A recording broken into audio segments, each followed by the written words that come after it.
now this is where the Council of British Druid Orders, we want to give you a little update on, you know, what this council is, how it operates, and how it's a sort of model for what we're trying to do in Europe, really. I'll give a bit of the history and then I'll hand over to Isabella, who's our scribe. She can fill you in on some of the recent meetings, which I've not been able to go to. So let me just say a little bit about it to begin with. Can you all see me, by the way? Am I still with you? Yes. Yeah. Okay, fine. Right, so I didn't know this council existed. I'd been studying Druidry privately in Britain. I got interested, as I said, I went to Stonehenge as a young man at the age of 19. And I was studying Druidry like privately. I didn't know there were really any Druids. I then went and studied independently in Canada for 4 years, studying world philosophies and religions. Came back to London and got involved in academic work. I did a degree in history. I never met any Druids, didn't know they existed, right? And then I organized a conference in Gloucestershire called Spiritual Resources for Peace and Justice. And an old soldier, veteran from the British Army called Douglas Lyne came to the meeting as a Druid. And he had been in the Battle of Monte Cassino in the artillery. And he was going out on the troop ship to El Alamein. He'd met the Archdruid of Wales. This is an interesting story. And he was descended from Father Ignatius of Llanthony, who founded a Druid order, a Christian order, in 19th century Britain. Anyway, to cut a long story short, I became good friends with Douglas. He spoke very well at the meeting. And he told me there was this secret, not exactly secret, but a council of British Druid orders. Would I like to come along and meet them? And maybe my skills as a mediator would come in handy, is what he said to me. He was also active with Veterans for Peace in Europe. He knew the abbot of Monte Cassino, and in Monte Cassino they built a chapel of remembrance at the abbey in southern Italy, where St. Benedict died. It's now an abbey of remembrance. And the abbot had put in windows representing all the nations that fought, Germans, Poles, English, New Zealand. It was a crazy battle, Monte Cassino. He made me swear before he died I would go there. And I did on pilgrimage. And I learned about the fact that I didn't know this before. The abbey was out of bounds during the battle. Nobody was allowed within 200 meters. And the Germans, the English, the Poles all had agreed to preserve its neutrality. It's one of the oldest. It was a temple to Apollo before the Christians. So a sacred site, right? Anyway, everyone agreed it would be neutral. And then suddenly, after a few months of the battle, which nobody could win, it was a stalemate, someone in the British Army, the American Army, the Allies so-called, decided they would bomb the entire monastery to smithereens. And they ordered an airstrike on the monastery, right? And the abbot had to be pulled out from the rubble saying, I can't believe they've betrayed their word. They promised to preserve it neutral. And I was shocked and disgusted that the British had actually done that. It's a war crime. And one of my ambitions is to make a film about it, because a German officer in the German army had an instinct the British were going to betray their word. And he secretly, with permission, had taken all the sacred books from the library and the artifacts from the museum. This is a museum that contains crowns given by princes all over Europe since 450 AD. It had the most precious collection of things. And he got them all out in lorries, which were taken to the Vatican. Just in time, right? It would make a great movie, The Good German, okay? He takes it all away. And then the British and the Americans bombed the abbey to pieces, a war crime. And why they did it is they said there were German snipers up in the building, which is a lie, there weren't. And it was just, you know, like terror. The reason they bombed it was an act of terrorism. And I realized going around the museum in Monte Cassino, that's how the British and the Americans choose to fight. The Americans like to fight from 20,000 feet in the air by dropping bombs on you. They've done it in Iraq. They did it in Hiroshima. They did it in Hamburg. You know, that is the American style of warfare. You destroy it from above. And I realized with horror, you know, the history I'd been taught, the bad Germans, heroic British and Americans, actually, maybe it's not like that. Maybe there's another side to the story that's never told. So I thought, and I owe all this to Douglas Lyne, who made me swear I'd go on pilgrimage. He knew this, and he wanted me to know it. Anyway, to cut it, so that's a movie I'm trying to get the script done. You know, the good German who saves Monte Cassino. Anyway, after the war, it was rebuilt. They brought all the stuff back from the Vatican Museum, and it's now flourishing as it's worth visiting. They built every single stone of the abbey back, the white marble. And if you go there, it is one of the most incredible places. St. Benedict is the patron saint of Europe. So it's on the pilgrimage site. And because it was a temple to Apollo, it belongs to us all. It's a sacred pagan Christian site. Now that was Douglas, and he got me to this Council of British Druid Orders, and I went along to meetings, and I discovered quite a fractious bunch of angry Druids who all had their own angle. There was the King Arthur reincarnation, a man called King Arthur Pendragon. There was Tim Sebastian, who was the environment officer. There was Rollo Morfling, who's the Archdruid of Stonehenge. And they're all lively personalities, I can put it mildly. And, you know, that's just the tip of the iceberg. So eventually, I became the peace officer, partly to keep order in the meetings, and partly to negotiate with the government, because the UK government ignores Druidry in any official capacity. One of their main concerns was to gain access to Stonehenge for sacred ceremonies. And Rollo Morfling and Arthur Pendragon, that was their big thing. So I helped them by setting up the Truth and Reconciliation Commission for Stonehenge, which had 30 meetings, right? I mean, this is not small work. Starting in the late 90s, we had English Heritage, the police, the National Trust, and representatives of the different travellers associations and Druid groups and all the rest of it, seeing if we could get access to Stonehenge, because there'd been an incident in 1985 when there'd been a thing called the Battle of the Beanfield, when under Thatcher's Conservative government, extreme Tory government, they'd arrested the convoy, so-called peace convoy, full of hippies and travellers and Druids, and launched war on them. They'd put 800 people into prisons all over the south of England for a couple of days. They'd not done anything wrong. They broke up their vehicles, and these people were traumatized. And I met, you know, quite a few of them. This is a Druid wand, if you can see it, given to me by one of the people who was in the Battle of the Beanfield, a man called Adge. He actually survived the Battle of the Beanfield.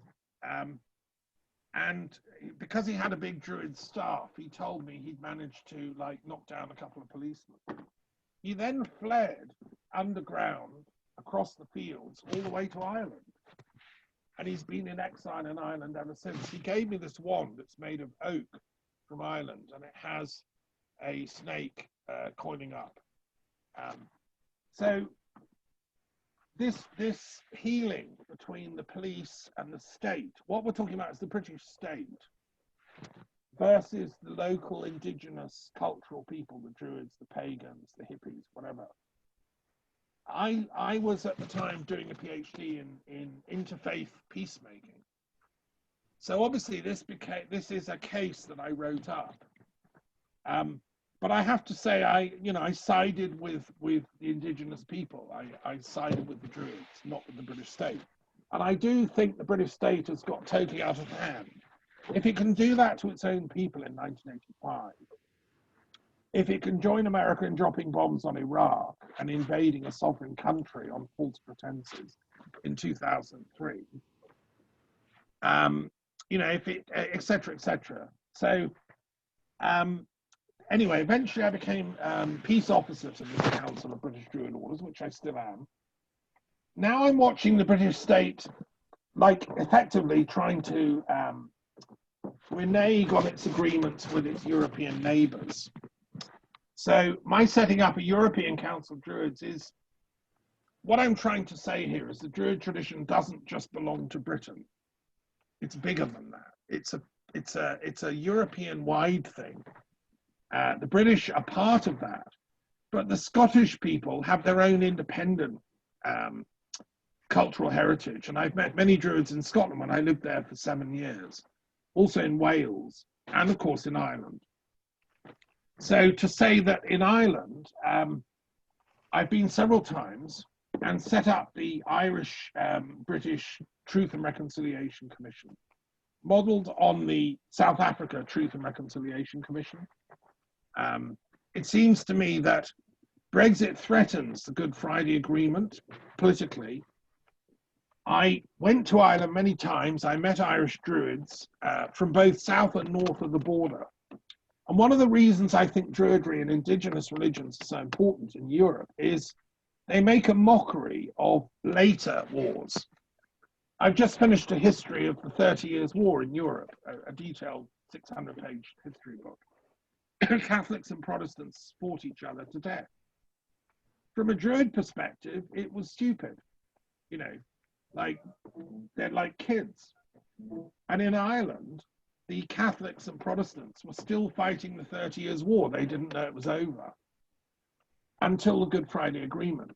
And so when I worked with Irish Druids to set up this Truth and Reconciliation Commission, we take the long-term view. The Protestants and Catholics ought to grow up and stop misbehaving. Ireland belongs to everybody that respects the sovereignty of the land, of the goddess of the land, and, abides by the code of universal ethics that we should all adhere to. So that work is threatened by Brexit, and I've been actively campaigning therefore. It's the Peace Druid of Britain against, the arrogance that Brexit stands for. And the work at Stonehenge and all that continues. Right, I'm going to hand over now to Isabella. She's been at the meetings representing my order, and she's become scribe in her own right. So, Isabella, tell us what's been happening at recent meetings and what's the lay of the land. You'll have to unmute. No, you're muted, Isabella. Can you unmute yourself? Right. I thought I'd done that. Yes, well, we haven't been able to meet due to the lockdown. My experience in the last 3 years of either representing Thomas as peace officer or scribe is that Druid affairs are very colourful. And I use the term colourful because I don't think it's my place to discuss individual matters. But there is a lot going on between many different communities. So that diversity within the Druidic community helped me personally to understand Druid or Druidry is not just one thing. It's a circle of things.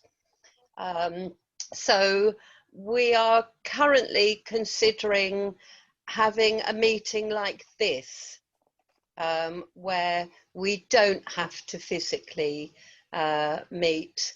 And I think especially for those who have pressing issues, that it's a good thing to do that rather than wait until we can all meet. That we live in times of great change. Technology, we can condemn it, but we're using it now. We're using science and technology now, and it is the way of the future. So that need to adapt to it. We can't condemn something and then say, and then use it. You know, where there is a change is a process. But I'm happy to be acquainted with Thomas and to be involved in the affairs of Cobdo as scribe. But I would like to add, because Thomas has just mentioned Monte Cassino. My father was Polish. He died 4 years ago. Literally, I'd gone to visit Thomas in Scotland for the Poseidon seminar, and on my journey there, my father was on his last journey to hospital. He subsequently died, and I got back in time to see him. But for me, being very visual and creative, I took that as something of a journey. But Dad being at Monte Cassino, I've got many stories that Dad shared, especially about the time the bombs came, and he looked up and saw the American flag on the planes. I also have some books. That man was not the only one who saved things. Father told me actually that many of the Polish soldiers saved what they could, not to steal, but to preserve. So a brother and I have actually made a pledge to make a pilgrimage back to Monte Cassino to return them. So we'll speak later about that, Thomas. Yes, Cobdo, we don't know yet, as yet, when the next meeting, but it looks like it will just be like this one. Thank you. I can't hear you, Thomas. You're right. Okay, thank you very much, Isabella Wesoly. She lives very close to the chair of the Council of British Druid Orders, Liz Murray, who's an old friend of mine, and who I met at that first meeting with Douglas Line.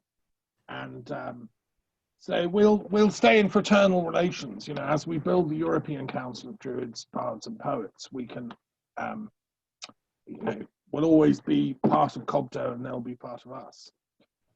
And we don't know what's going to happen with the future of, well, I think I can pretty much use my powers of seership and predict that Scotland will become independent from this UK state run by the Tories. I think within a couple or 2 or 3 years. And I think Ireland is going to become reunited. So we're going to be interested in the politics as it unfolds. I think it was Martin Luther King said that history bends towards justice. You try and prevent it, you know, dictatorial groups, authoritarian groups come into power and try and prevent that. But ultimately, history is on the side of justice. And that means the voice of the Celtic peoples of Scotland and Ireland need to be heard. So that's my, you know, why bother with continuing my links to the Druid voice, because it is ultimately the voice of justice, as I said in talking about Dharma. Okay, now look, here we come to a point on the program where we're supposed to have a talk from our Brazilian friend. Unfortunately, she is saying she's going to come and join us a bit later. She's not with us at the moment. She has her son who is with her, but wasn't therefore able to get, a clear run at this. So we have a few poets with us who are going to, hopefully we can do some poetry reading now. And is Rex Tyler, are you there, sir? And would you like to, this is a bard from the Cotswold Druid Order. Let me see if he's still with us. He's online, but he's not in the picture. I know there's Rex wants to read some poems.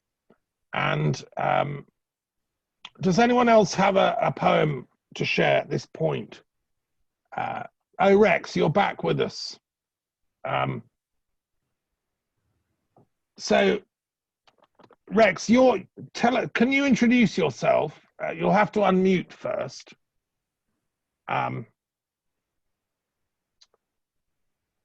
My goodness, now you can hear me. Yes, do introduce yourself, sir. I think you're from the Cotswolds. I'm the Cotswold Order of Druids. You're the Bard of the Cotswold Order. So tell us a bit about yourself and what you do there and about the order.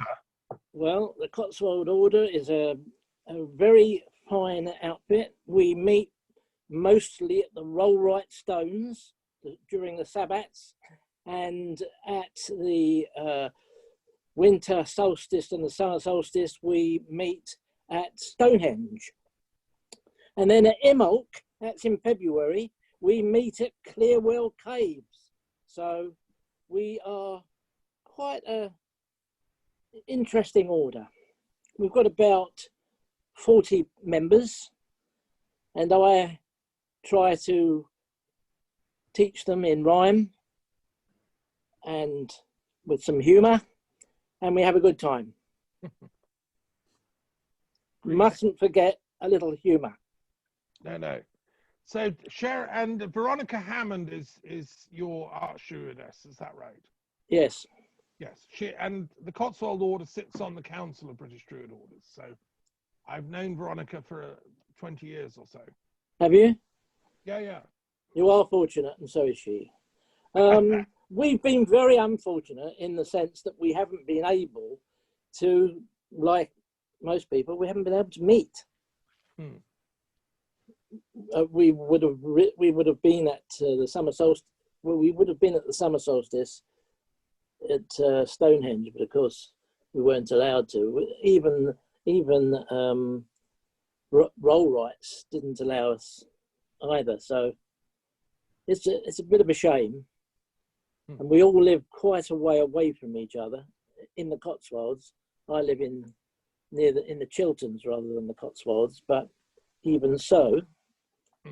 So we've basically done things on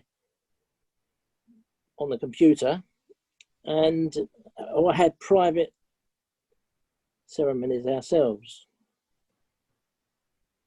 Okay.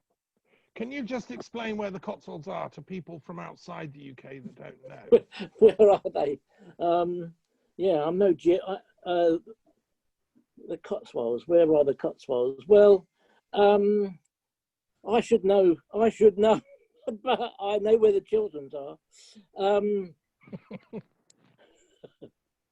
It's just an area in Oxfordshire, and it's a lovely part of the world, actually. Very nice countryside. A lot of nice people live there. I don't. I live in the Chilterns, the Chiltern Hills, very close to the Ashridge countryside. So it's a very nice area to live, Oxfordshire and Hertfordshire. Well, Prince Charles lives in the Cotswolds, and so does David Cameron. So does David Cameron, yes. And they're perhaps the if you get his email, more or less famous. Let me have it, please. I need to complain to him about a couple of things. Who do you need to complain to? Well, David. Why David? Yeah. Okay, Rex. Yeah. Let's hear one of your poems, please. You're the Bard of the Cotswolds. Okay. It's called John Barleycorn. And the sun is shining in my eyes. A metaphor for the cyclical state of birth, death, and rebirth. John Barleycorn. Move your camera a little bit. We can't see you. You need to come over. Yeah, that's better. Yeah. That's sun. Can you see me now? Yes, we can. Yes. Okay. So I'll start again. A metaphor for the cyclic state of birth, death, and rebirth. John Barleycorn, whose avid joy, a grain with so much worth, with rose-coloured and gold lashes, on the Andes you should see, a grass grown in that wind-swept place where rhymes come easily. In the valley of volcanoes, barley patches hang, in the pinks of morning light, its long horn spikes that rang out the voice of reasoning, the spirit of the time, chopped down and processed into food and adding to our chime, as a gruel to calm the stomach, as bread to strengthen soul, as an ale to quench the spirit, as a malt soon to console, processed into whiskey from the green grasses at home, a hot drink in the winter with its bitterness to roam, the mountainsides, the rugged slopes, the wicker man and all, the exuberance of autumn, John Barleycorn may call the animals together and feed them one by one. The barley brew that's warming, for it comes with summer's sun. The sweetness of the malting, mugi in Japan, salted into miso, it's how it all began. Its vibrancy was obvious, and in its prime we found the harvest was predictable across the valiant ground. We learned its thus removing the husk as harsh and some, and thickened up our winter broths with the frost made our hands numb. We drank the malted liquor and the stronger barley wine, and we sat beside the raging fire and let our hearts entwine. John Barleycorn, an avid soul, who shows us all how right. He takes the seed and sows it, each clod provides a height. The harvest of the equinox provides a yearning for those who dance in situ, like they never danced before. That's the poem. It's over. I see your faces smiling. Thank you, Rex. Thank you. And there's a folk song, isn't there, about John Barleycorn? There is. You've taken the concept and put it into contemporary verse. Yes, and in fact, I actually wrote that in the Andes. Do you want to tell us briefly the story? How were you in the Andes? I was invited to go to the Andes. I went to Quito, and from Quito I went to a place called Shami, and I was given a little house, a little stone and straw house, and I stayed with the Quechua Indians for a period to teach them how to recycle, how to compost, how to make the best of there, because the Quechua Indians are the people who really grow the vegetables and fruit for the population in Quito. It's all done up in the Andes, in Shami, and that's where I was. So I gave them the best of my expertise in, you know, this will make you laugh. They actually thought that anything that they put in the ground, irrespective of what it was made of, provided they bury it, it would recycle back to earth. So they were burying plastic carton, plastic containers, And of course, we had to take them all up and go and have them recycled. So my use there was, rather than burying everything, only burying things that actually turn into compost. How interesting, yeah. It's a fascinating place. Everything is done by llamas, by walking, and on very steep slopes, not many cars, and it's a really basic living.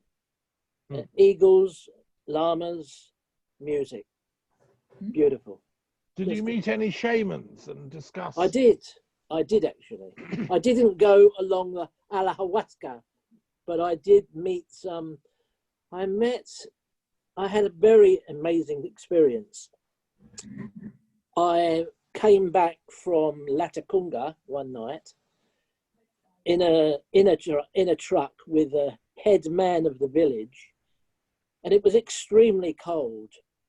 And on the road back, about a little way away from where we were going to, we picked up two ladies in the car, in this truck, and we took them home. And in the morning, and in fact, I said, I'll go out of the truck and I'll sit on the back, even though it was cold.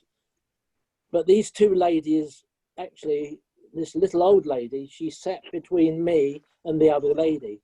She needed to be warm, and it was extremely cold. By the time we took them home, very sadly in the morning, that little old lady died.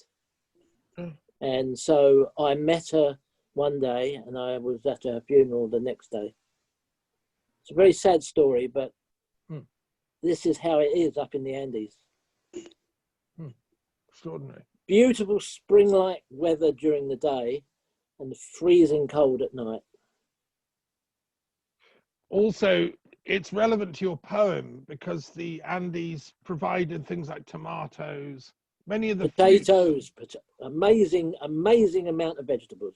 Yeah, which were brought to Europe that we depend on now. Were actually first invented by the Incas. Absolutely.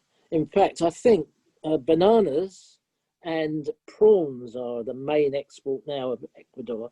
Ecuador is a tiny country. You have Amazonia, you have the Andes, which is the avenue of the volcanoes. You have, it's a phenomenal country. I love Ecuador. Did you go to the stone circles of Ecuador because it's on the equator, and I have a friend who's been there. Yes, I went. It's an amazing place. It has an amazing energy.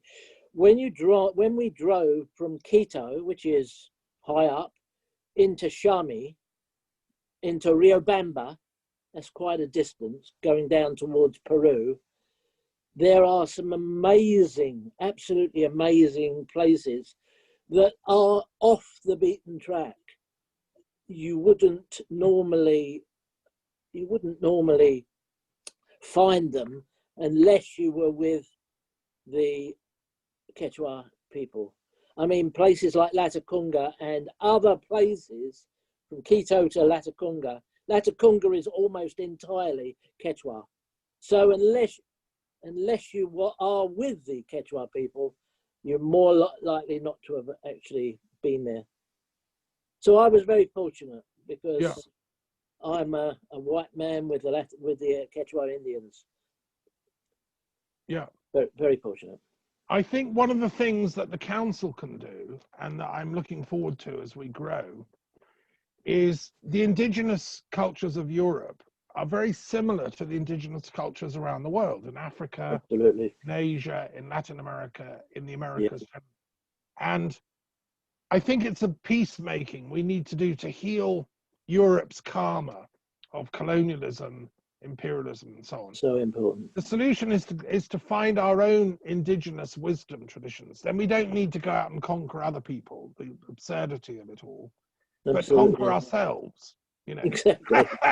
and We find are peace. all indigenous of somewhere. Correct. So, you know, and I think, for instance, at the summer solstice, just recently passed, some of you were online then. We did a 24-hour peace festival. And we had a wonderful man called Dean Laprini who spoke, who's working with the sacred sites of Cape Town and the indigenous peoples of Southern Africa. Yes. He's discovered some amazing alignments to do with the sun, the passages of the solstices and equinoxes, and he'll be out there today on Cape Town. And he reckons he can prove that like 40,000 years ago, the native African peoples were exploring these alignments, just as the Druids were in Europe and Britain and so on. And some of the earliest religious sites in the world have been found in South Africa, and people are now, recalling them. And so I think we all need to be humble, as Rosalba said, before the Earth Mother, and use our intellect. Europeans are quite clever, but put it in service to the goddess, not in sort of mastery over nature. This is my problem. Oh, absolutely. Yeah. I mean, everywhere I go, I meet the indigenous people. I was all over Australia with the Aborigines, and they're not a group of people, different races of Aborigine. They're not, and it's exactly the same in Malaysia. The Penans and the Dayaks. Again, I find my way close to getting to find out how they operate their lives, and for me, that's a very important thing. That's very interesting. Does anyone else have any questions for Rex? We have a few minutes before we're going to then turn to Marko, who's going to be sharing the Slovenian wisdom path. Rosalba, a question for Rex. No, not a question, but a comment. Can you listen to me? Yeah, we can hear. I can see you. I can hear you. Very interesting what you said, and me too are convinced that all indigenous people over the world are linked by myth, legends, and also the similar a similar culture based on. I think this is the connection. I agree. Very good. Thank you. Rex, I've got a question for you. Yes. So in the Aboriginal culture, there's the tradition of the song lines. Do you think the Druids had song lines throughout the whole of Europe? And if so, how can we re-sing them? You said the song lines, you're talking about the dream time. Yeah, of the Aboriginal culture. Did you learn much about that? I've written quite a lot about it.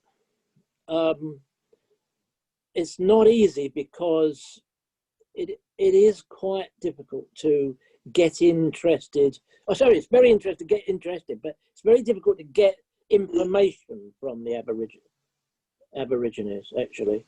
There are groups of them all over, but there's been so much difficulty, particularly in us. It's the same all the way around. There's so much prejudice in amongst the Europeans, or amongst the white people, let's put it that way. There is still to this day great difficulty. If you're not an Aborigine, it's not easy to break into that culture. The only way I can get into their culture is to be able to make friends with somebody who then takes me into the culture. It's not an easy thing in Australia. When I was in Ecuador, I was fortunate because I know some Quechua people, but with the Australians, I just kind of visited different groups. But I've read a lot about the Aborigines, the different groups of Aborigines, and I've written quite a lot about them. And I know quite a lot of them on the net There's quite a few, and they're basically involved, or the friends of mine are basically involved in animal rights, in trying to prevent the white man or any man killing the kangaroos or killing the koalas or mining. Exactly the same in Ecuador. That's another reason why I was in Ecuador, to try to help the indigenous people save the forest. Exactly the same in Malaysia, trying to get the corporations to stop growing palm oil and killing the rainforest. So I'm involved with, although I'm in my spare time, I'm a Druid, I'm also very much involved in the environment and the indigenous people. As the specifics of the dream time, I can't say that I'm an expert.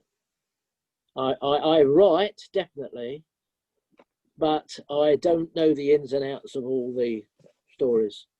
Okay. Well, thank you for that moving testimony. Let me just say, for those that aren't aware of this, when I was first getting involved with the Druids in Britain and the Bardic groups, I worked with Kevin Mannering to set up a Bardic council as well. And I don't know if, maybe not everybody knows, there's a tradition in ancient British culture that there were perpetual choirs at certain sacred places in the landscape. Now, the idea of a perpetual choir is very interesting to me. It meant a holy place where a choir was kept going 24/7. Wow. Obviously in shifts, so it would have, you know, a certain group of people who do a shift for 5 hours. And I found that a very moving concept. And I would love to revive the perpetual choirs. Wow. And, you know, there are choir groups. My children are singers. I have 2 daughters particularly that are singers. And I have tried to work with, you know, Bardic groups and choirs to revive this notion. Now, if we extended that to Europe, my challenge to our meeting is, where were the perpetual choirs of Europe? Could we have like a circle of choirs reestablished in sacred sites? And this is what I mean by the song lines. So if we had a choir going in, I don't know, 2 in Italy, 2 in Slovenia, 2 in Germany, you know, 2 in Scotland, etc. And nowadays, maybe not perpetual because, but, you know, maybe like 8 hours a day or something. That would send such a glorious signal to the world that we're a peace-loving continent. We don't want war. So that's my proposal. Isabella, you would like to add something, would you? You need to unmute. Yes, regarding perpetual choir, how that resonates with me is it's not human voice, but actually something very sacred that's within ley lines, henges, places where the energy fields are constantly singing. I don't know if that kind of resonates with it. There are points across the planet where the energy is higher than other places. Because that is resonance, that would also be explained by some and translation, you know, in some texts, how things get translated, you know, there can be misconceptions. I personally think it's already there, and that's why Druids go to these places, Druids, pagans and Christians as well, go to places to feel the energy. That's personal observation. Yeah, Isabella, that's a good point, actually, that maybe the text really, it's eternal choirs, and they're on a spiritual plane, not necessarily have to be on the physical plane. That's a good I'll tell you something that we do at Cotswold. Yeah. After we've done the talking stick, we hum we have a humming session.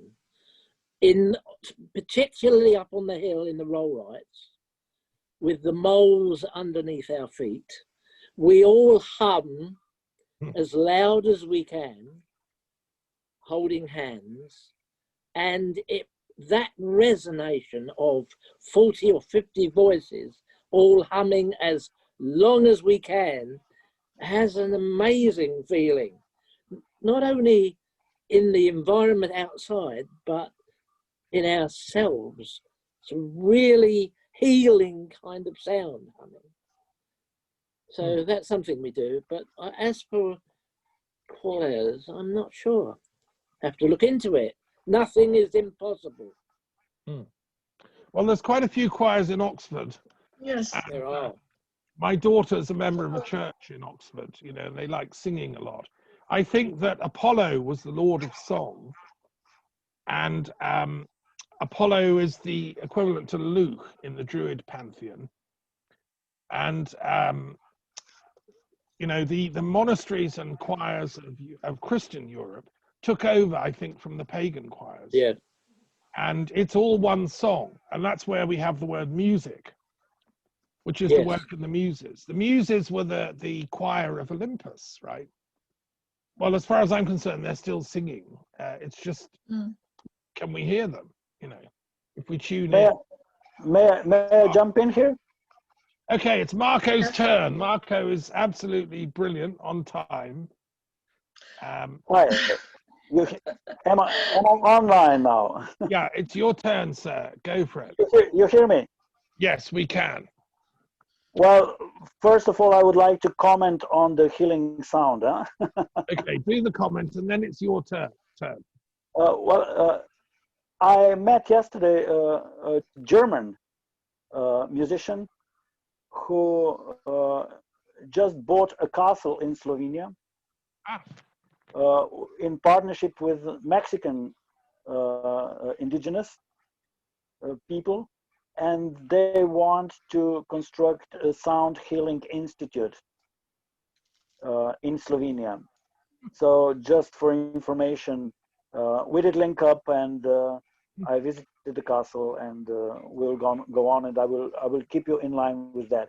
By the way, Mira, who has sent you the shaman singing, she is doing sound therapist.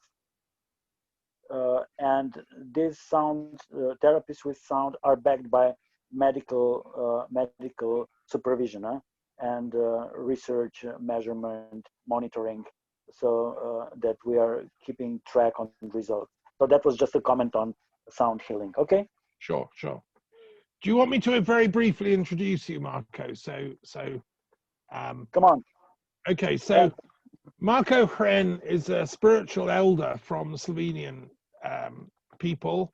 He's been active in the peace movement in Slovenia since way back, trying to prevent bloodshed as Yugoslavia was falling apart.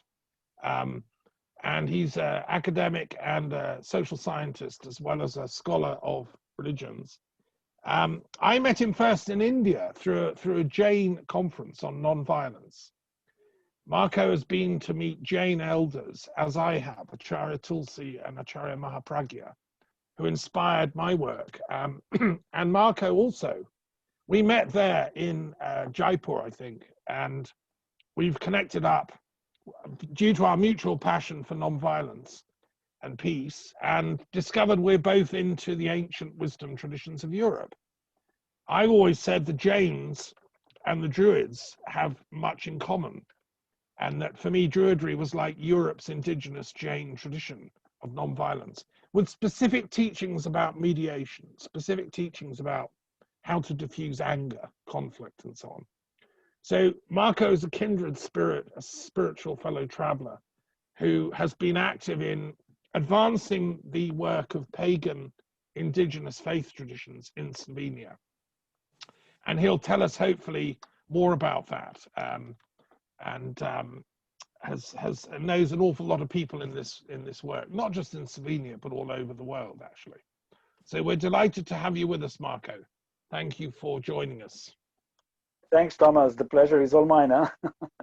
Well, it's my privilege to share with you some emotion and energy from our yesterday's gathering of our elders in the southern part of Slovenia. This was our annual meeting yesterday in the hills.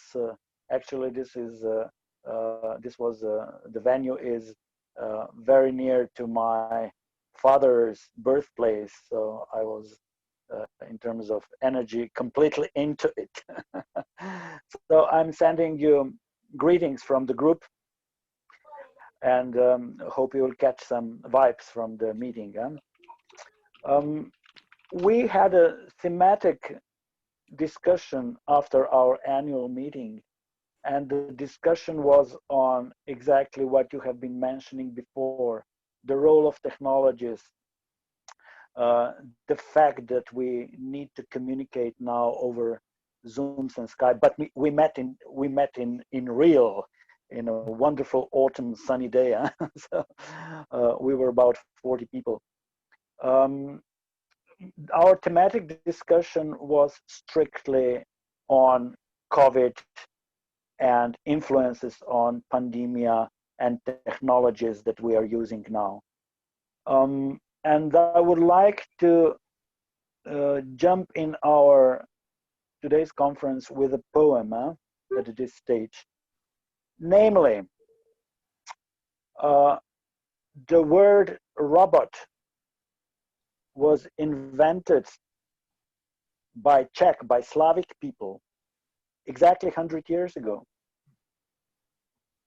It's an invention in terms of social appearance of robot by Czech writer Karel Čapek in 1920.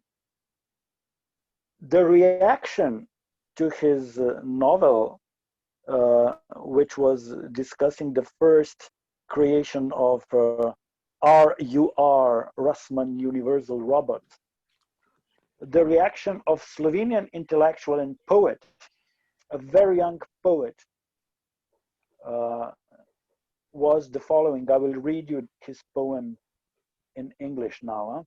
So it is a reaction to mechanical thinking, to robotization, to automatization, and a reaction also to subduing of the nature by our poet. Thomas, by the way, this poet was born by the river Soča, very near to Kobarid. Okay. His name is Srečko Kosovel. And what I will read to is no doubt that he was from Soča River. Listen to this one. 100 years ago, not COVID time. The tiger did jump to tame her, to subdue her, and the tiger destroys it. The beast cannot be subdued.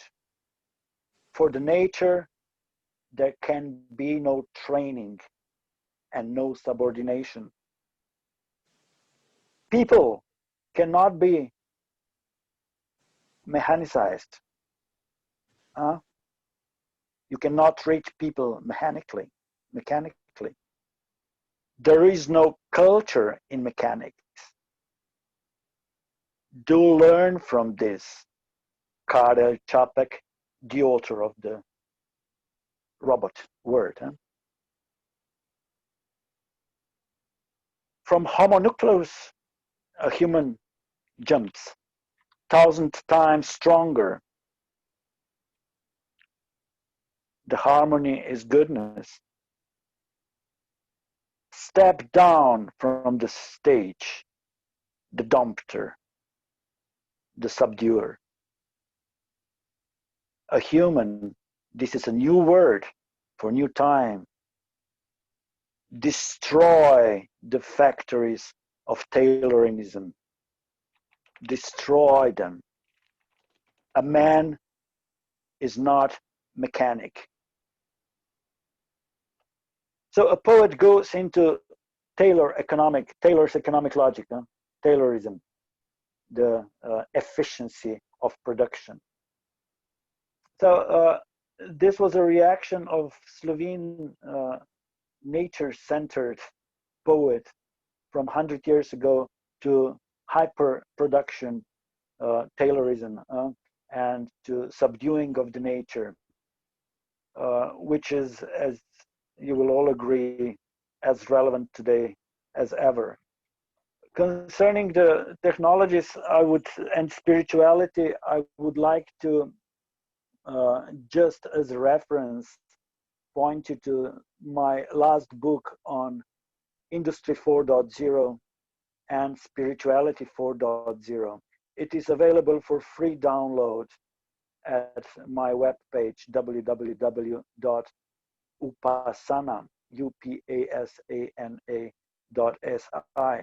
What I discuss here is the direct role of new generation of spirituality in the times of artificial intelligence, to cut it short. I think that new wave of spirituality has a direct impact on the process of introduction of artificial intelligence and digitalization as a general phenomenon in all aspects of our future life. If we do not strongly add a spiritual dimension to the upbringing of new generations, then the technology, which is in place already now, will end up in additional alienation of people from nature, because artificial intelligence potentially leads to more alienation of people from nature. But potentially, again, the same tool, the same science, the same technology brings in a solution in terms of mechanism to value ethical dimensions of production of any product on the planet. So people as consumers can use the same technology to elaborate on ethics of production of everything. So the decision on whether artificial intelligence will turn as a good thing at the end or as additional wind towards destruction of the planet is in the education and using of ethics and digital technologies. So this is my response to earlier debates on the technologies and spirituality. What I just short comment on spirituality 4.0, as I call it, it's an integration of ancient wisdom, and my book is called Ancient Schools of Wisdom, Contemporary Spirituality, Sustainable Development, and Industry 4.0. So it's a junction of ancient schools of wisdom and concepts of spirituality over time until today's digital world. And now I will get into a short presentation of the work of our group. I'm speaking here as a chair of two organizations. One is the Association of Slovene Nature Faith Elders, which is focusing on Slavic pre-Christian spiritual traditions. And the other is Upasena Cosmological Society. I serve as a chair of its Academy for Nature-Centered Faith Rituals. Upasena is focusing on studies, comparative studies in ancient schools of wisdom. So it takes all ancient schools of wisdom into account. As I spoke earlier, on Slovenian land, we had cross-cuttings of extremely diverse cosmologies meeting and passing knowledge to each other. We have mentioned Katars and Bogomils, Pope Nikita from Bulgaria and Istanbul as a head of Bogomils apparently traveled over Slovenia to meet Cathar communities in France in 11th century. So Slovenia was always a crossroads of cultures, including Celtic. There is much of remainders there, including toponyms and the names of particular names of rivers and mountains. So it is the place where the cultures met, and this is why it is absolutely natural and logical that we as Upasena need to take all wings of spiritual traditions on our land seriously and equally into account. However, the Association of Slovenian Old Faith is specialized and focuses on the deep heritage on Slovenian nation. We are organizing yearly scientific symposium, and we are laying the ground field for the future open activities.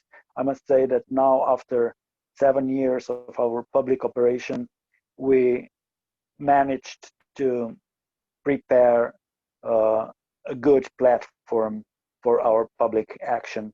We have now a set of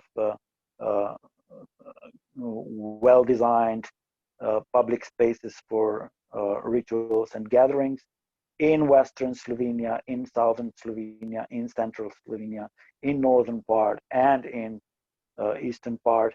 So in all directions of Slovenia, we have strong points where local groups meet, or where we have and perform public rituals, including Ljubljana.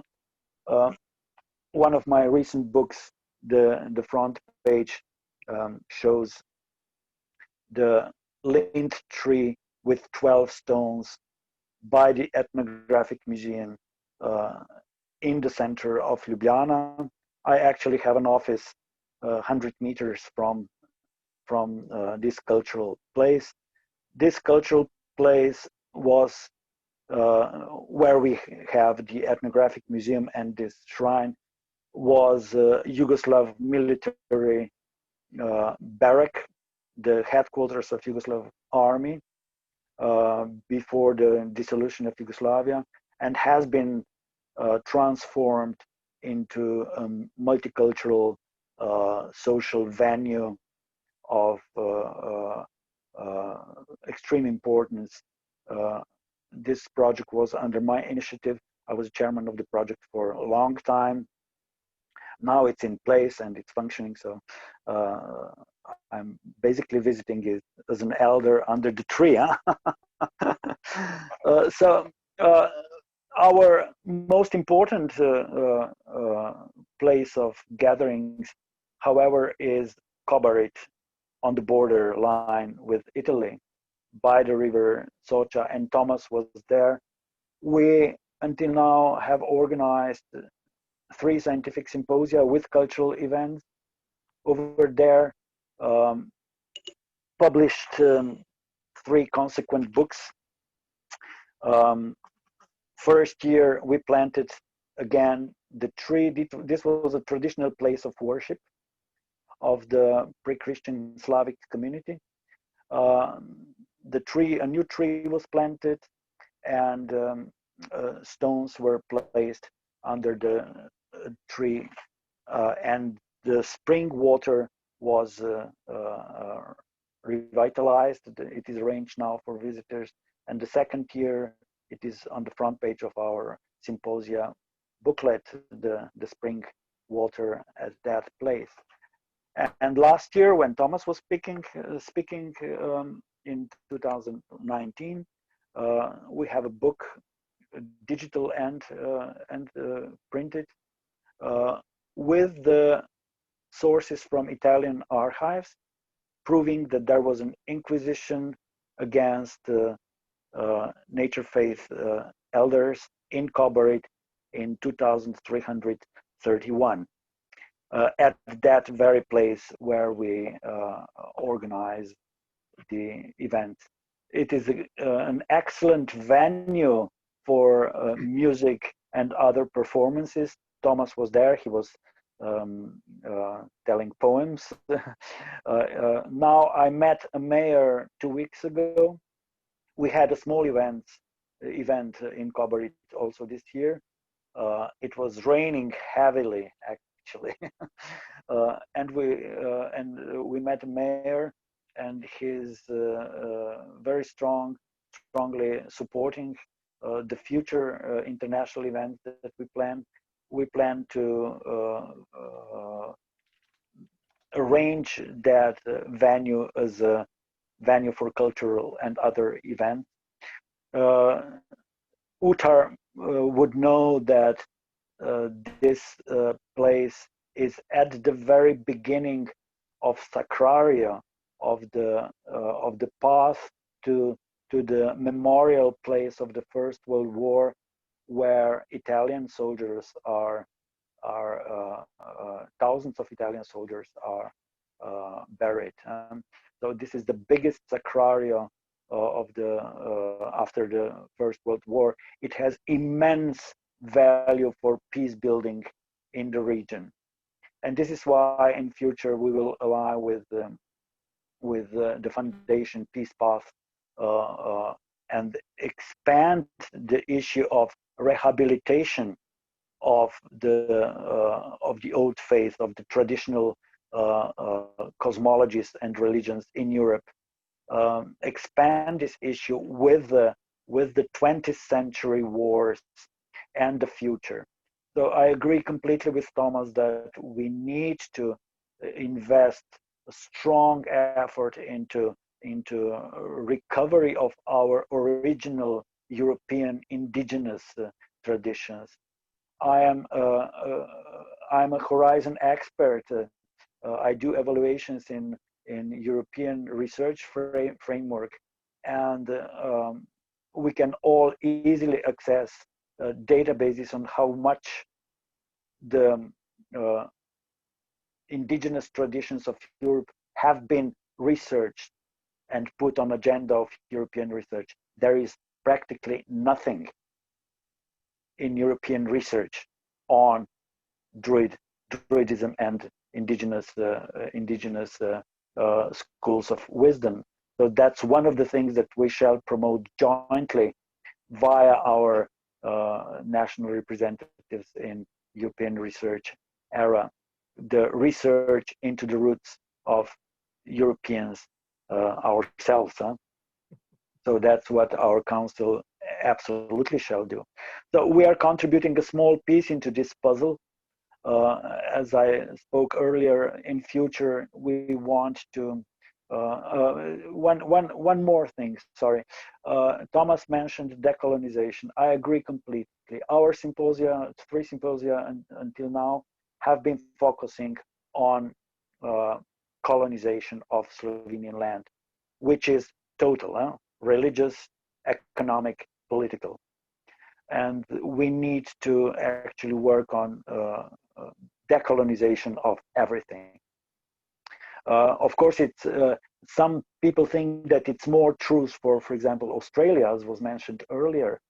The colonization of Australia started in late 19th century and was finalized in the mid 20th century. But Slovenia was colonized in 4th century.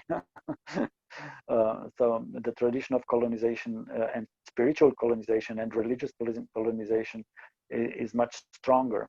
But still, the remainders of traditional faith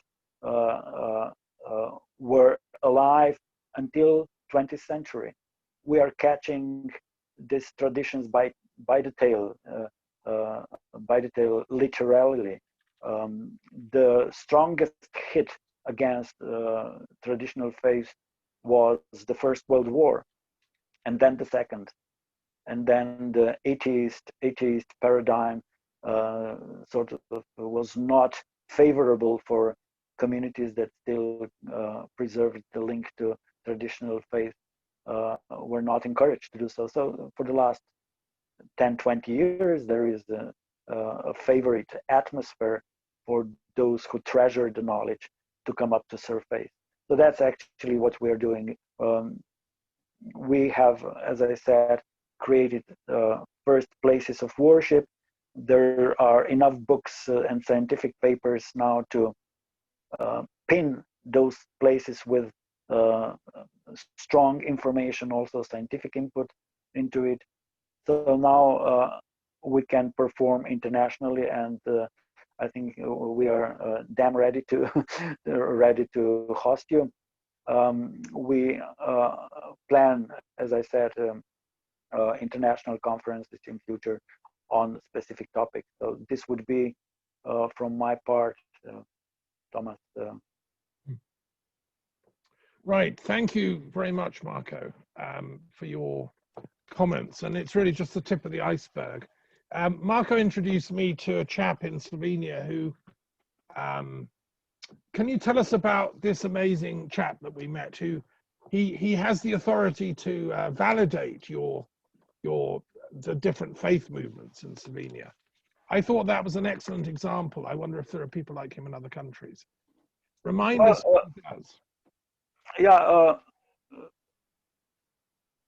Slovenia actually has a relatively liberal and good legal environment for expression of religious and spiritual freedom. And the person you talk about is Dr. Gregor Lesjak. He is comparative sociologist in religion, and he's a head of the unit for religious freedom at the Ministry of Culture. So he's director of the special unit in the government of Slovenia, responsible for monitoring and implementation of the law on religious freedom. And this law, as I said, is a brilliant. It's a brilliant law. My association Upasena is registered under the law on religious freedom. However, the law itself is not enough. Fortunately, the Constitution grants spiritual freedom, and our Constitutional Court has made some very good decision in terms of necessity of the state to act neutrally towards all religions and spiritual expressions. So this is our main tool to defend our project. The Constitution itself, the decisions of Constitutional Court, and the law. Since, however, Slovenian cultural and political place is completely dominated by one religion, which is not anymore majoritarian. According to recent statistic, none of the religions in Slovenia is majority. The proportions of identifications of people concerning spiritual identity are changing dramatically. So we defend the position that the state must be neutral. There is awfully a lot of work to do in terms of curricula for primary and secondary schools. I must tell you that our curricula is biased completely. There is nothing about pre-Christian cosmologies in our curricula. So there is much work to do. However, our poet Franz Hren, who is treated as the Slovenian Goethe, if you want, the main monument in Ljubljana is dedicated to him. He wrote a piece, a long epic on Christianization of Slovenia. It's pretty much an encyclopedia of Slavic pantheon and encyclopedia on Christianization of Slovenian land. And our anatheme was written by him. It is a pacifist anatheme calling all neighbors to be friendly with each other, not an evil, but a friend should be across the border, he says. So this main monument in Ljubljana at the central square by the river, dedicated to Franz Prešeren, the poet, is actually a proof that in 19th century, my friend, the liberal intellectuals were mature enough to erect a monument to Prešeren based on his benediction at the source of Savica, epic displaying the Christianization of Slovenia and promoting ancient Slavic gods. So there is a plastic on the monument showing Staroslav, the wise man of the Slavs, who performs in Prešeren's poem. But our curricula and education does not tell anything about this very fact, that Prešeren strongly studied and wrote about the pre-Christian faith and deep tradition of Slavs. And the monument is not explained by tourist guides in that way. So when you will come to Ljubljana, I will bring you to that monument and show you how that stuff was created and how we can decode it. Thank you, Marko. There's so many things there. Firstly, as a council of Druids, Bards, and poets, we should have mindfulness about education. It's something that the Council of British Druid Orders has been interested in. I set up an education group for them, and I would like that to see that in Europe as a whole. And in every part of Europe, there's lost histories. And the Druids handed their learning down orally. Our school system privileges written knowledge, but oral tradition is also important. And if kids don't appreciate that, it's to their detriment. I'm writing a book about mathematics and religion at the moment. Your earlier comments, Marko, about hyper-industrialization and mechanization and robotization, to me, I call this the mathematization of humanity. It's the reign of quantity, as Guénon said, a great French intellectual. And I'm writing a book on religion and mathematics to even the balance in our education system between the privileging of mathematical knowledge, which is the pinnacle of learning, they think, versus spiritual knowledge, which is about quality and not quantity. And it's about values and ethics and philosophy. It's the invisible, the things that can't be counted up. So that's what I'm doing to fight back. So let's put a note, a mental note, to compare notes on education in each other's countries. I've been trying to get a Center for Druid Studies somewhere in a university. I don't care where. It could be Vienna, it could be Ljubljana, it could be, Berlin, it could be France. We need some more academic input into Druid studies. So look, with those few words, I want to invite our guest from Brazil, who's rejoined us. And she was going to speak about her work as an academic in Arthurian studies. So this is interesting to hear from someone outside of Europe, looking back to Europe for inspiration in Arthurian studies. Are you with us, Edilida?